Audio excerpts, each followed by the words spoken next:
Through this journey of preparation, something that God has highlighted to me is the need for us singles to really realize and understand his love for us before joining with another person. All right, because if we don't, we will always find something to try to replace his love. There will always be an idol in our lives if we don't understand it.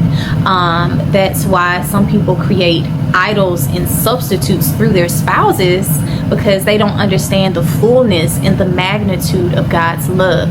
We already have the love we need in totality before getting married. Ephesians 3:18 through 19 says, "And may you have the power to understand, as all God's people should, how wide, how long, how high, and how deep his love is.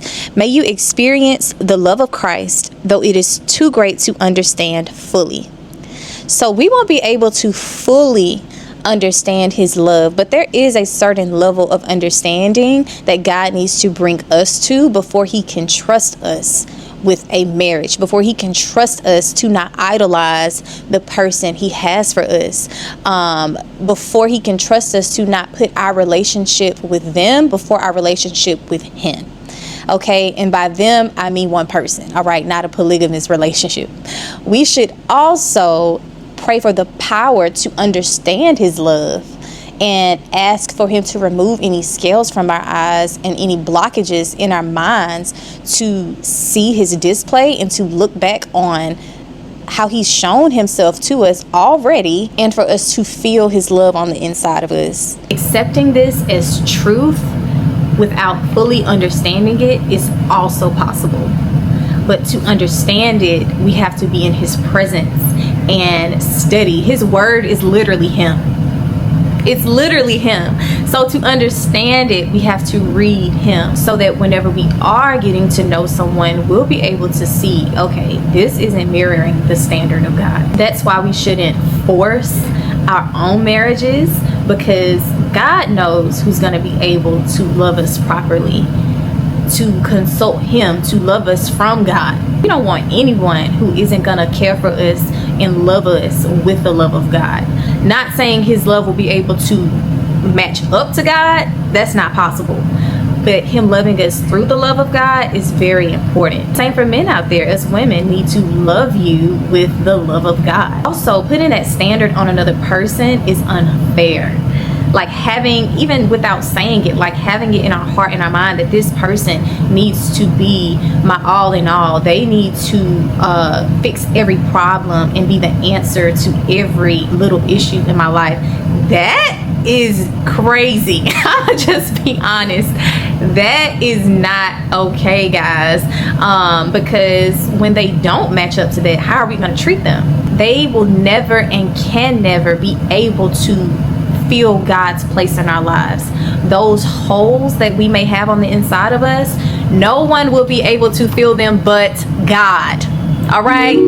No one. There's this YouTuber I've been watching, Ken and Tabitha Claytor, shameless plug.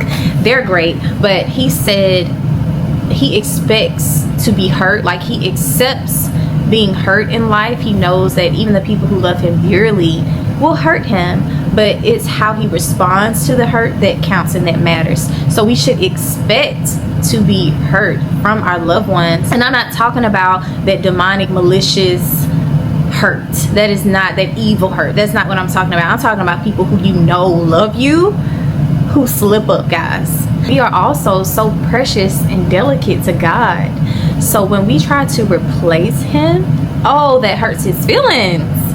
Y'all, that does hurt his feelings. And he's like, okay, well, let me show them that they're trying to replace me, and let me show them how this thing will never be able to replace me. They're going to come back to, I'm gonna say, okay, they want to push me to the side. I'm gonna stand over here.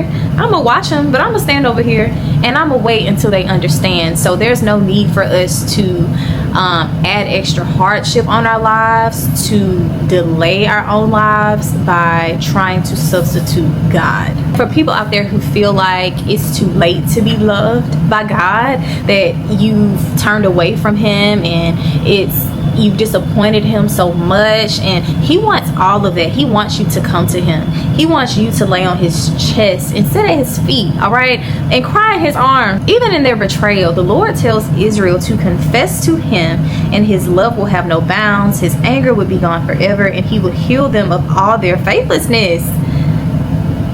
He compared them to an unfaithful wife, guys. And he says, come to me, confess your sins, accept me. So it's not too late. Don't believe that lie of the devil, guys. God's love he loves you even through your mess right now.